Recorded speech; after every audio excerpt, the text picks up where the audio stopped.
So welcome to our final study on the Christian and politics with our title, Politics is Driving Me Crazy. Tonight you'll see that we're going to look at our messy political world, which we've kind of been looking at the whole time, but I guess this one in particular looks more at how Christians can be leaders and serve the Lord in a godly way in a messy political world. We're going to begin tonight by looking at some passages from the book of Nehemiah. And I just want to set the context a little bit because it's not a book that we're usually all that familiar with.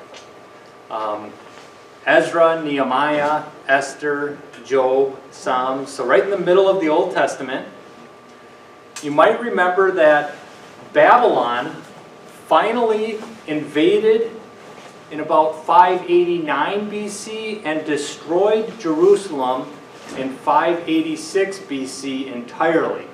Broke down the city walls, burned them, took the temple apart piece by piece, took many of the items from the temple to Babylon, took the final round of exiles from Jerusalem to Babylon. Now in our sermons we've been going through Daniel. Daniel was in one of the first round of exiles that Babylon had taken from Jerusalem before Jerusalem ultimately fell. Daniel left in like 605 BC. So when the final exiles came from Jerusalem to Babylon, Daniel had already been there 20 years. So when we talk about the exiles being taken to Babylon, there were three main phases. This wasn't an all-at-once type thing. And Daniel was among that select group where they came and it seemed like they wanted to take the most gifted and talented and wise men from the kingdom, young men, to serve in Babylon. So 586, the fall of Jerusalem. After 70 years, remember, the Lord said that He would lead His people out of exile and back to Jerusalem, back to Judea. The first wave that returned was in 538 BC under the decree of Cyrus the Persian, who found an old document that had said that the Jews should be allowed to return. So he uses that decree and he sends them back to Jerusalem. In 458, Ezra leads the second group, and then in 445, a man named Nehemiah, who was a cupbearer to the king of Persia, leads another group back with the main purpose of rebuilding the walls of the city. So in this first chapter of Nehemiah, we'll hear about his reaction when he hears that the walls of Jerusalem had not yet been rebuilt. He didn't know about that. Where's my little clicker? If you've ever had the opportunity to visit Jerusalem, Israel, I know there was a group that was supposed to go, when was it? Right when March. COVID, March, yeah, right And when. they're supposed to go Christmas now. I don't think that's happening. You know, I think, yeah, I heard no, I don't know. Yeah, I won't say anything because we're being recorded too, and I don't know. But the walls of Jerusalem changed as the size of the city changed. So as you study Jerusalem, the walls kind of got bigger and smaller depending on the size. During the time of Nehemiah, most archaeologists think that the size of the walls were 2.5 miles around, on average 40 feet high, and about 8 feet wide. So that's a major undertaking, you know, at that time in history before you had big machinery, heavy machinery to help you with this work.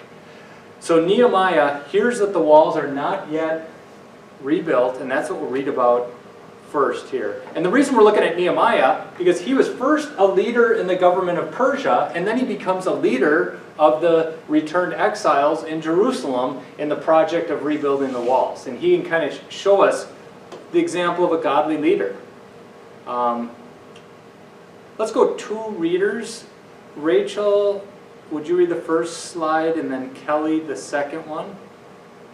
The words of Nehemiah, son of Hakaliah, in the month of Kislev, in the 20th year, while I was in the citadel of Susa, Hananiah, one of my brothers, came from Judah with some other men, and I questioned them about the Jewish remnant that had survived the exile, and also about Jerusalem. They said to me, "Those who survived the exile and are back in the province are in great trouble and disgrace. The wall of Jerusalem is broken down, and its gates have been burned with fire." When I heard these things, I sat down and wept. For some days I mourned and fasted and prayed before the God of heaven. Then I said, "Lord, the God of heaven, the great and awesome God, who keeps his covenant of love with those who love him and keeps his commandments, let your ear be attentive and your eyes open to hear the prayer your servant is praying before you day and night for your servants, the people of Israel." I confess the sins we Israelites, including myself and my father's family, have committed against you. We have acted very wickedly toward you. We have not obeyed the commands, decrees, and laws you gave your servant Moses. Remember the instruction you gave your servant Moses, saying, "If you are unfaithful, I will scatter you among the nations. But if you return to me and obey my commands, then even if your exiled people are at the farthest horizon, I will gather them from there and bring them to the place I have chosen as a dwelling for my name. They are your servants and your people, whom you redeemed by your great strength and your mighty hand. Lord, let your ear be attentive to the prayer of this your servant and to the prayer of your servants who delight in revering your name. Give your servant success today by granting him favor in the presence of this man." I was cupbearer to the king.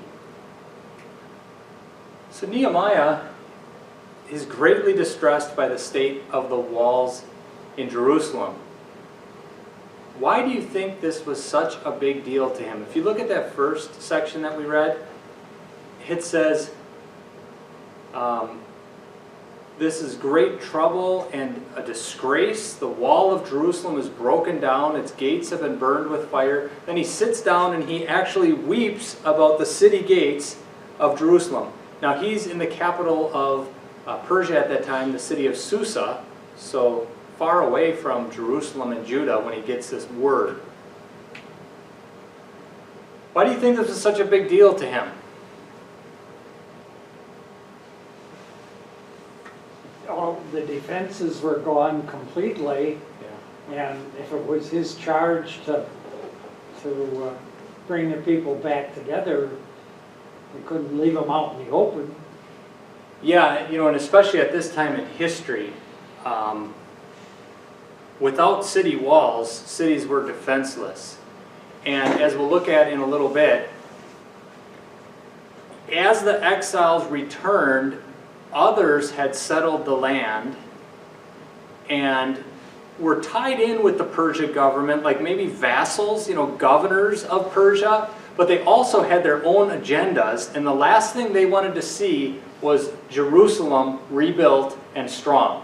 So all these enemies of the Jews are trying to do everything that they can to stop them from resettling and rebuilding the walls, because if the walls are rebuilt, now they're able to have a city and reestablish the land. Julie? It's also a disgrace to God, to the God of Israel. Yeah. Because he was, done all these miracles and, with Egypt and all, and that was still in the history. Yeah. And now your God can't make the city come back, doesn't care about his people. Yeah. It was a disgrace to Nehemiah.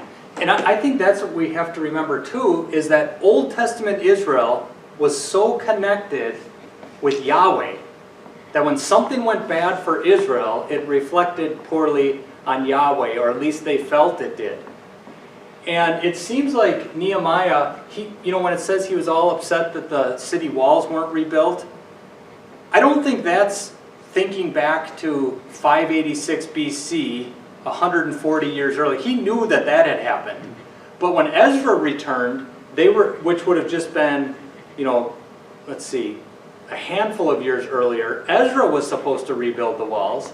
But then some of the enemies in the land of the surrounding territories sent letters petitioning the king of Persia and said, you need to stop the Jews from rebuilding the walls. And they did. And it seems like Nehemiah didn't know that the walls had been stopped, that they had stopped rebuilding. So this was kind of a big thing to him.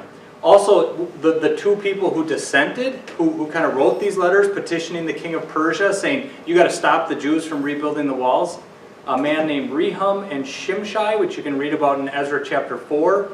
The interesting thing is Rehum was a governor in the area of Samaria. And if you know anything about the Jewish and Samaritan relations, he stopped this as a Samaritan, and that was kind of an embarrassment and a disgrace to them as well. So without city walls, the people were defenseless against raids and attacks, and that was happening. Small raids would go into the city, people would plunder and take whatever they wanted and then take off, and it's hard to live that way if you're trying to settle. Also a matter of disgrace to the people and their God. What was the first thing Nehemiah did when he heard the news about the walls? First thing he did, he cried. He cried. Second thing he did, he prayed. Just like Daniel in our sermon on Sunday, when he hears that the king wants to execute all the wise men, the first thing he does is he encourages his friends to plead to the Lord for mercy. And he prays this wonderful prayer that acknowledges who God is, the God of the covenant, the faithful God who had made all these promises with his people. Then he confesses the sins of the people. And then he asks God, holds God to his promises. So it's a wonderful pattern of prayer for a Christian leader or every Christian. What kind of a prayer agenda might the Christian have who is involved in government or politics? I just listed 1 Timothy 2, 1-2 here, where Paul says, I urge then, first of all, that petitions, prayers, intercession, and thanksgiving be made for all people, for kings and all those in authority, that we may live peaceful and quiet lives in all godliness and holiness. So God, speaking through the Apostle Paul, says to pray for peace and quiet lives. Actually, he says to pray for the kings and those in authority, because when there is an authority, when there is law and order, there's peaceful and quiet lives.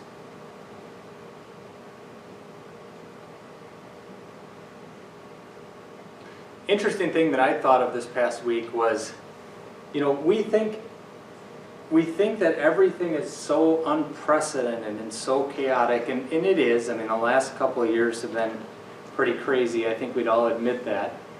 But I was just thinking back to, for example, the time of the Civil War. I served as a vicar in Columbia, Tennessee. And Tennessee was one of those states, I can't remember the exact name, but some people would go with the north, some would go with the south, a divided state kind of. And could you imagine, like, being a pastor in a congregation that had people that went on each side, and someone comes and asks you to say a prayer?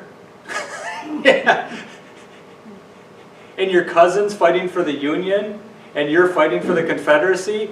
Pastor, who do you pray for? What times that you just pray that God's will be done, that He protect the soldiers. And I think this too, you're praying for the kings and for those in authority. We don't always know exactly what to pray, but we just pray, knowing that God is in control of all things. Okay, any questions so far? Otherwise, we're just going to kind of keep moving through Nehemiah here to get a better context in chapter 2. Now he asks the king if he can go back and help with the rebuilding of the walls. Do we have a volunteer to read there for us? Julie? In the month of Nisan, in the 20th year of King Artaxerxes, when wine was brought for him, I took the wine and gave it to the king. I had not been sad in his presence before, so the king asked me, "Why does your face look so sad when you are not ill? This can be nothing but sadness of heart." I was very much afraid, but I said to the king, "May the king live forever." Why should my face not look sad when the city where my ancestors are buried lies in ruins and its gates have been destroyed by fire?" The king said to me, "What is it you want?" Then I prayed to the God of heaven, and I answered the king, "If it pleases the king, and if your servant has found favor in his sight, let him send me to the city of Judah where my ancestors are buried, so that I can rebuild it." Then the king and the queen sitting beside him asked me, "How long will your journey take, and when will you get back?" It pleased the king to send me, so I set a time. I also said to him, "If it pleases the king, may I have letters to the governors of Trans-Euphrates, so that they will provide me safe conduct until I arrive in Judah? And may I have a letter to Asaph, keeper of the royal park, so he will give me timber to make beams for the gates of the citadel by the temple, and for the city wall, and for the residence I will occupy." And because the gracious hand of my God was on me, the king granted my request. So I went to the governors of Trans-Euphrates and gave them the king's letters. And the king had also sent army officers and cavalry with me. Nehemiah went before King Artaxerxes. What is obvious about his relationship to the king, and why should that not surprise us? Bill?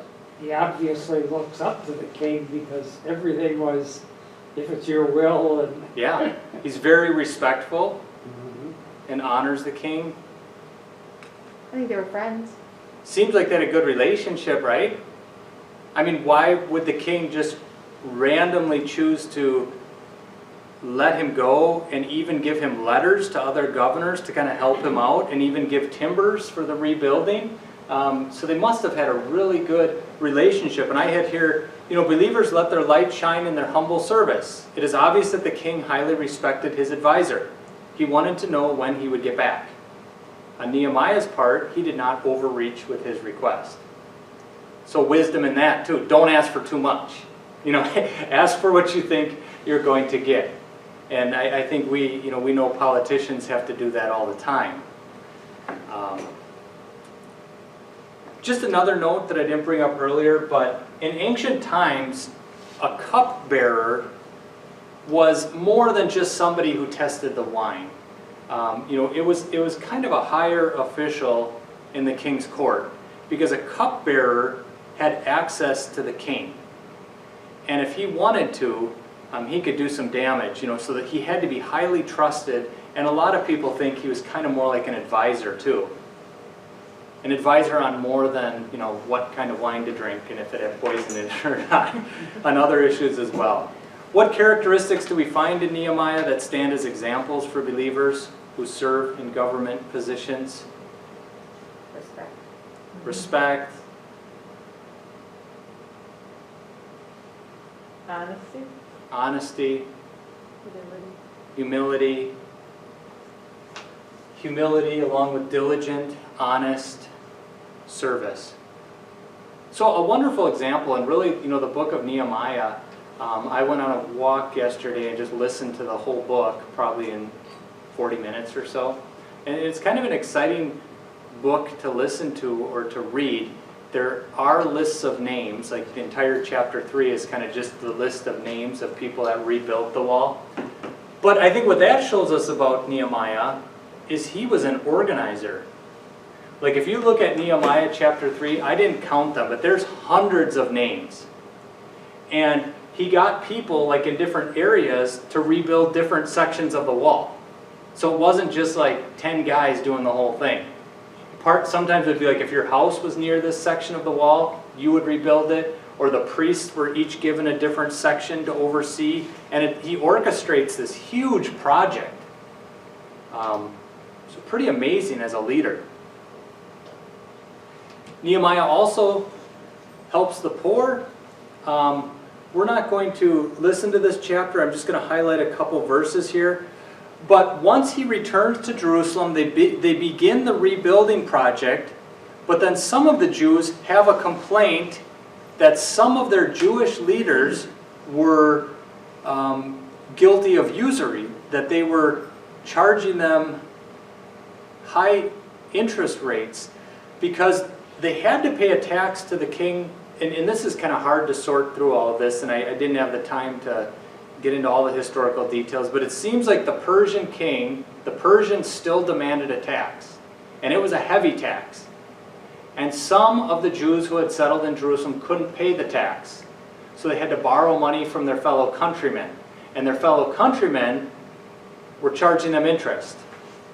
And they hardly had enough money hardly had enough resources to live on. And they're saying, we were enslaved before, Nehemiah, this is no better, now it's by our own countrymen who are charging us interest. And that's when Nehemiah basically says, stop it. You know, these people hardly have enough money to live on. Stop charging them interest. And he actually forces all of the Jewish officials to pay back the interest that they had charged. You know how much interest they were charging? 20%. 1%. Oh, Shows you how our minds have changed about these things. And Nehemiah says, that's a travesty. You should not charge someone 1% interest. Pay it all back. Solomon in Proverbs said, no usury. Yeah. And that, you know, in the Old Testament, that was not, no It's interest not- at all. Yeah. Yeah, and especially to the poor, Yeah. but he said not at all. Yeah.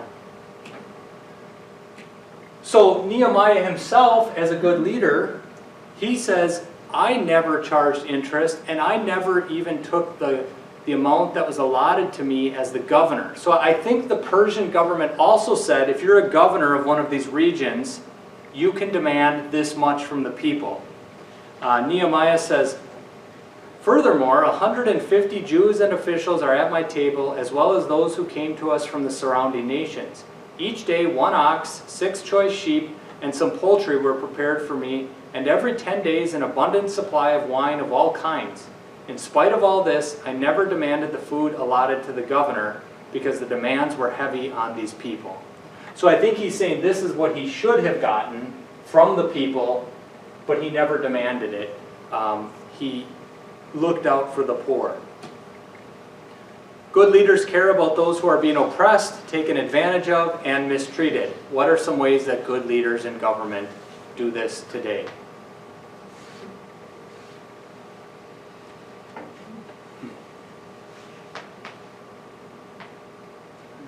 They support social programs, Medicare, and et cetera, some of the things that we don't even, that we think aren't right, but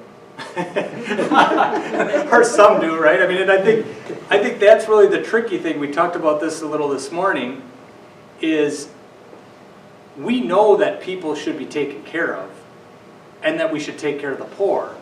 The disagreement is sometimes on how that should be done. And if the programs that we put into place are the best way to do it.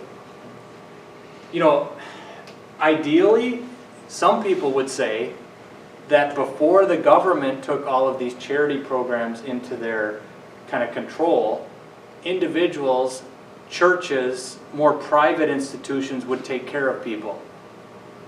But the water's kind of under the bridge on that. I mean, that's just not the way it works anymore. One of the blessings of that way of doing it is you can know the people that you're helping. You know, and you can help them in a way that I know your situation, I know exactly what you need, I know you are taking advantage of us. It's more local, right? Instead of just getting a check from, but now it is what it is, and I think the tricky thing is how do we figure out, you know, how to work within the system to care for people in the best possible way, and that we may have different opinions on that.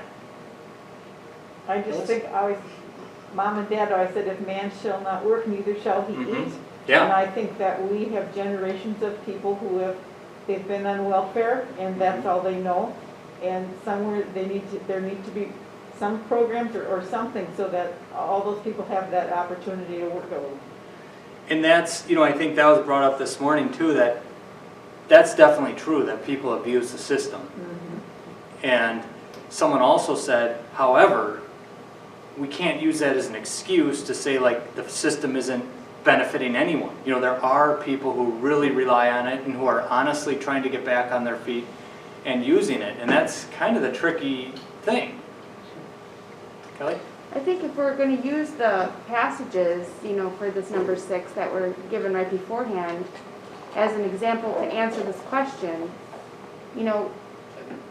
I don't know, I mean, you had it up there a little bit and you read it to us, however, I don't think it had anything to do with like what the government issued. It was what Nehemiah did with his wealth, or Yeah. what was supposed to be his. Yeah. So that's a good example. It has nothing to do, those passages rather don't speak to. It's more personal, just, yeah. Those speak to what we can do as individuals, even though he was a leader. He was a governor too. And he had all this allotment that he was supposed to be, credited. But I just think as the example there, it just, to me, points out to what we can do as individuals with what we have, more than. And I think another good point was made this morning about sometimes we fail on the side of letting people take advantage of us. Yeah. I mean, not that we want to encourage people to be lazy or not to work, but I think in our personal lives, I know early in my ministry, maybe I was a younger pastor, a little naive, and there were a lot of people in Missoula who were coming through on the interstate and would need help of some kind. I'm sure I was taken advantage of many times as far as helping people that were not using it. But it was actually a pastor today who said, I'm sure when you get to heaven, God isn't going to say, shame on you, you let someone take advantage of you. It's better to be taken advantage of, right, than to not be loving and helpful, I think. And I think we'd like to fail on that side. So good leaders, and we're taking Nehemiah here because he was a leader. They looked to the needs of the people rather than trying to profit from the position of authority. I have an example back to that where our Congress people are paid a wage. They should be paid a wage, a good wage. But then if they never serve again, they're still paid that wage the rest of their life. That, to me, that sounds Really? like taken advantage of. Where they certainly should be paid for while they're working. Mm-hmm. Yeah. What's that again? Okay, well, the next section here, and I think I'll summarize this too, we hear about some of the enemies to the project. And we have, here's the map. 3 guys are listed. Sanballat, the Horonite, who would have been to the north. Here's Jerusalem. This is the small territory that seems to have been where the Jews mainly settled. On the east side of the Jordan, you have the Ammonites, and you have a guy named Tobiah, and then Geshem, the Arab. And all 3 of them worked their hardest to make sure that this project was not successful. And were constantly threatening the Jews. In fact, if you read through Nehemiah, at one point as they're rebuilding the wall, they hold a weapon in one hand as they work with their other hand. And basically they have a plan that there's a guy in each area of the wall who's going to blow a trumpet, because if these guys start coming, they're all going to get together behind the wall that they had and fight the enemies. So, common today too, right? Maybe it's not as obvious, but there's enemies and there's tension within governments, between nations. So, the first thing, well, let's just read this quickly. It's probably better than me trying to explain it. Anyone else willing to read? Julie, you read? Bill? Sure. Then the 5th time Sanballat sent his aide to me with the same message, and in his hand was an unsealed letter, in which was written, "It is reported among the nations, and Geshem says it is true, that you and the Jews are plotting to revolt, and therefore you are building the wall. Moreover, according to these reports, you are about to become their king, and have even appointed prophets to make this proclamation about you in Jerusalem. There is a king in Judah. Now this report will get back to the king, so come, let us meet together." I sent him this reply: "Nothing like what you are saying is happening. You are just making it up out of your head. They were all trying to frighten us, thinking their hands will get too weak for the work and it will not be completed. But I prayed, now strengthen my hands." Okay, one more. Somebody else? Sure. Sue? Okay. One day I went to the house of Shemaiah, son of Delilah, son of Mehetabel, who was shut in at his home. He said, "Let us meet in the house of God inside the temple, and let us close the temple doors, because men are coming to kill you. By night they are coming to kill you." But I said, "Should a man like me run away, or should someone like me go into the temple to save his life? I will not go." I realized that God had not sent him, but that he had prophesied against me because Tobiah and Sanballat had hired him. He had been hired to intimidate me so that I would commit a sin by doing this, and then they would give me a bad name to discredit me. Remember Tobiah and Sanballat, my God, because of what they have done. Remember also the prophet Noadiah and how she and the rest of the prophets have been trying to intimidate me. So the wall was completed on the 25th of Elul? Elul. Say that again. Elul? Elul. Elul. 52 days. So 52 days they complete this wall, even with all of this opposition. The first part of this chapter that we didn't talk about is first, they tell Nehemiah that they want to meet with him in a city called Ono. And that should have been a sign right there, right? Do you go to a city called, if it were the Midwest, we'd be like, or no. I go, or no, I'm not going. So first they try to get him to go to this city, which he realizes is going to be, sabotage, or what's the word? What? An ambush. They're setting up an ambush at this city. So Ono was a village about 25 miles northwest of Jerusalem at the intersection of the borders of Judea, Samaria, and Philistia. It wasn't difficult for Nehemiah to see through their thinly veiled attempt to lure him to a place where they could kill him or perhaps kidnap him.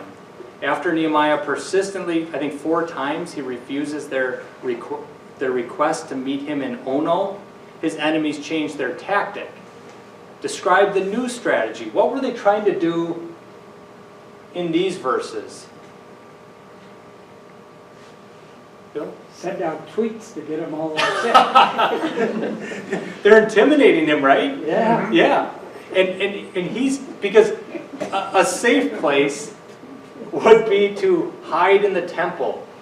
You may remember other stories in the Bible, people would run to the horns in the temple and they could shut a door, and it was kind of like if somebody was trying to kill you and you felt like it was illegitimate, you could buy some time by running to the temple and saying, I need some time to defend myself. And that may have been something with this where they're like, go lock yourself in the temple because your enemies are out to get you. And it's interesting because Nehemiah says, he had been hired to intimidate me so that I would commit a sin by doing this, and then they would give me a bad name to discredit me. So he felt like if he would have bought into this lie and this intimidation, he would have been committing a sin as a leader by showing his weakness and giving them something to discredit him. So he refuses to give in to the fear and the intimidation.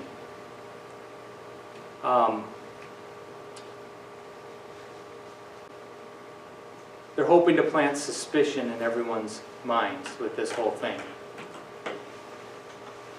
Bill kind of already intimated this, but how do some people today, including some government leaders, use a similar tactic to undermine the work and message of other leaders? This doesn't happen anymore today, does it? False charges, made up charges. Read the Yeah. newspaper.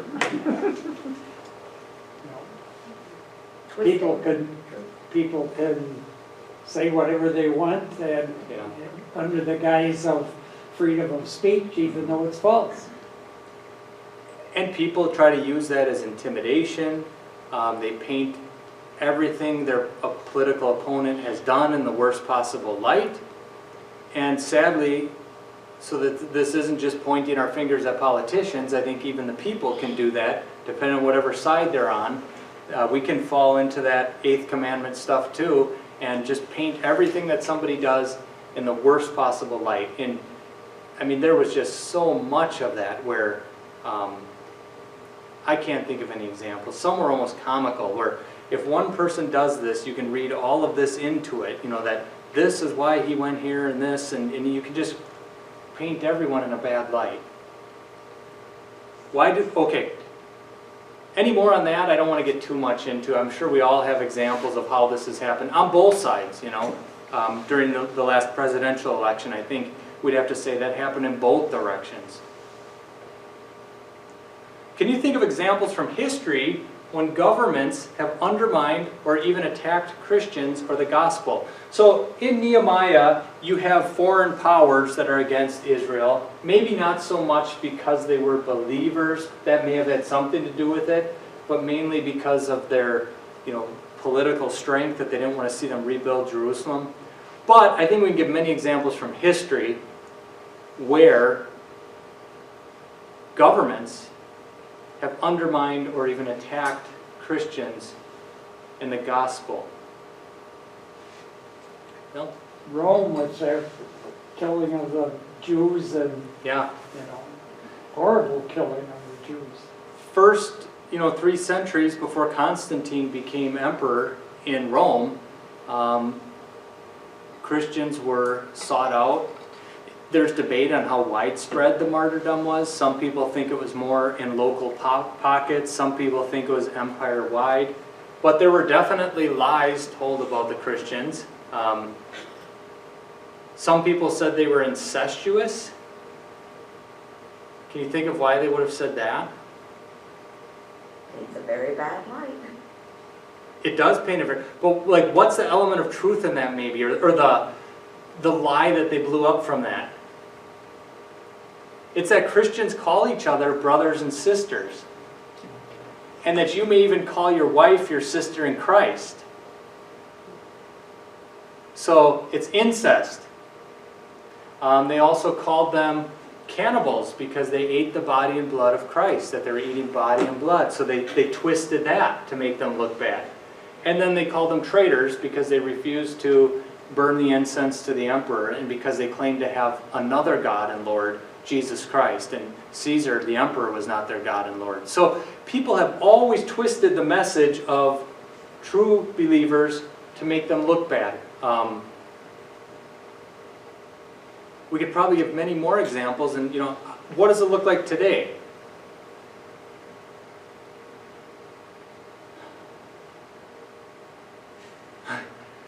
And maybe that because you stand for truth and that you are closed-minded and intolerant and hateful. Now, the point was brought up this morning too that I think was a good point, is that sometimes maybe we as Christians need to think about those criticisms of us and say, do we give that impression in some way? But some of it's just flat out lies. Just because you say that a lifestyle that someone is caught in is not God-pleasing does not mean you hate that person. And it doesn't mean you want to kill them or anything. You love them. We all love them, and that's so it's twisting the truth again, right? On certain matters. Following Nehemiah's example, what do when you're attacked as a Christian? You can pray, you can be bold and not back down. God is on your side. You can expose the truth, tell the truth. But this is interesting. We're going to back up just a little bit earlier in the history of Israel with Naaman. Do you remember the story of Naaman and Elisha? Is it the guy with the leprosy? Yes. Yeah. And this is a painting by a 16th century Dutch painter who probably put him in the Renaissance clothing of the day. But I like the hairdo. yeah. But Naaman was the commander of the army of Aram, and he came and he raided Israel, and he took a slave girl. He took a girl from Israel to be a slave. Naaman had leprosy. The girl tells him, go see the prophet in Israel because he can heal you. So Elisha tells him to dip in the Jordan River 7 times. He does. He's cleansed of his leprosy. He's so thankful. He goes to Elisha and says, can I take some dirt from Israel back to Aram to remember this God of Israel? And then he also says to him, may the Lord forgive your servant one thing. When my master enters the temple of Rimmon to bow down, and he is leaning on my arm, and I have to bow there also, when I bow down in the temple of Rimmon, may the Lord forgive your servant for this. Go in peace, Elisha said. So, being the commander of the army of Aram, he would have to accompany the king to the temple where he'd worship this false god Rimmon. And the king would bow, and there's some context that says nobody could be higher than the king when the king would bow. So he would also have to bow down in this temple to this false god. And he asked Elisha, what about that? And Elisha says, go in peace. So Naaman recognized that he would face a difficult situation as a leader and advisor to the king of Aram. I just told you what his dilemma was. How might Christians serving in governments today find themselves in similar situations? Compromises. Yeah. Almost, I mean, I would guess it's impossible to be a successful politician without having to make some compromises. I mean, you just can't. You're not going to get elected if you're not willing. And I'm not saying necessarily compromises always against your faith, but certain compromises.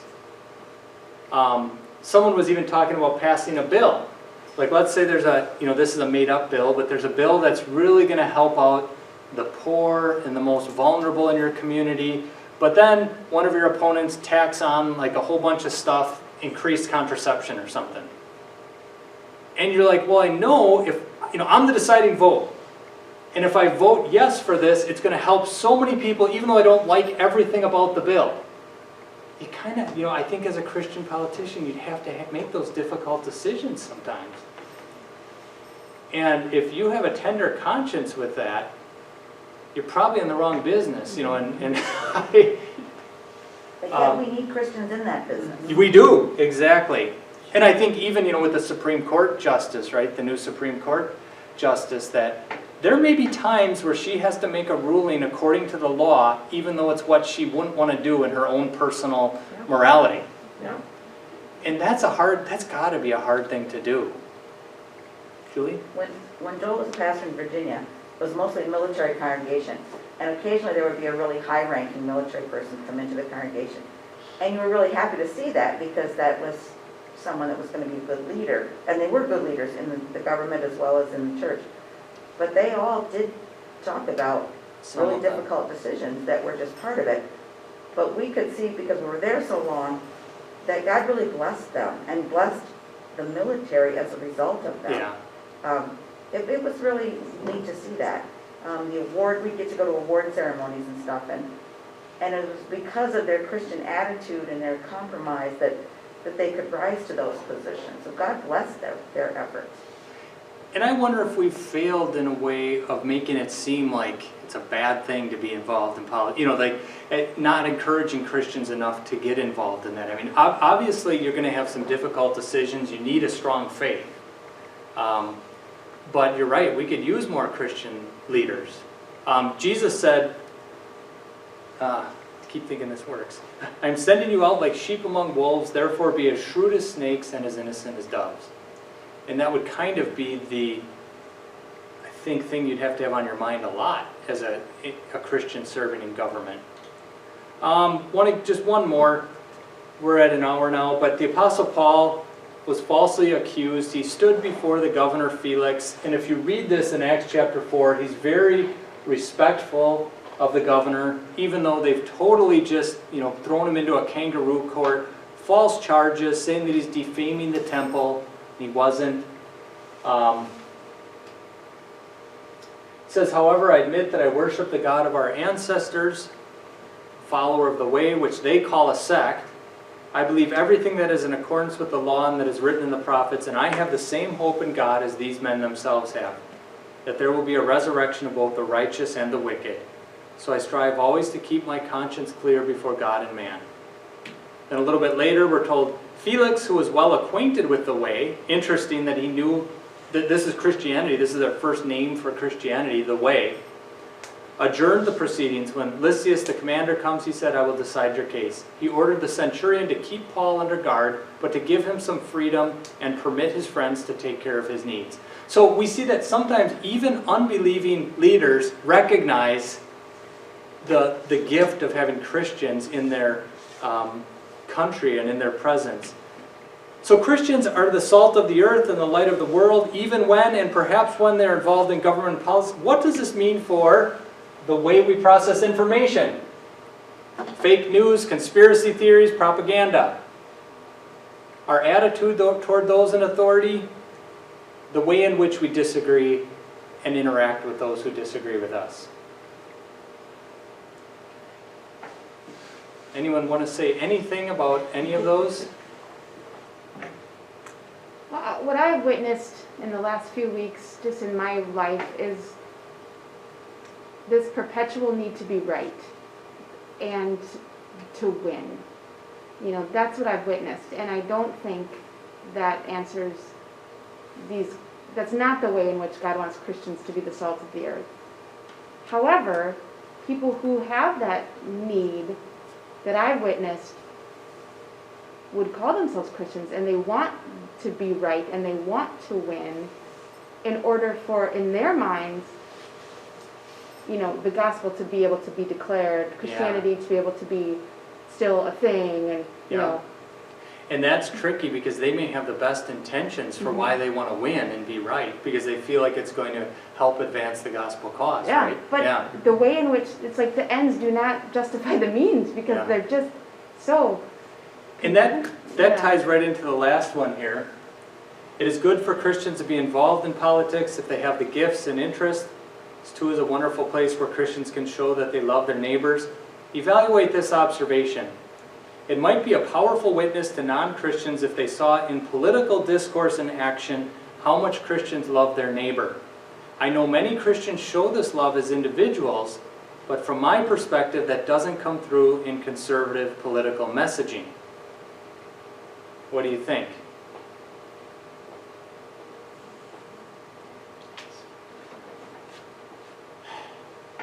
It's so polarized right now, I think we're just lost. Yeah.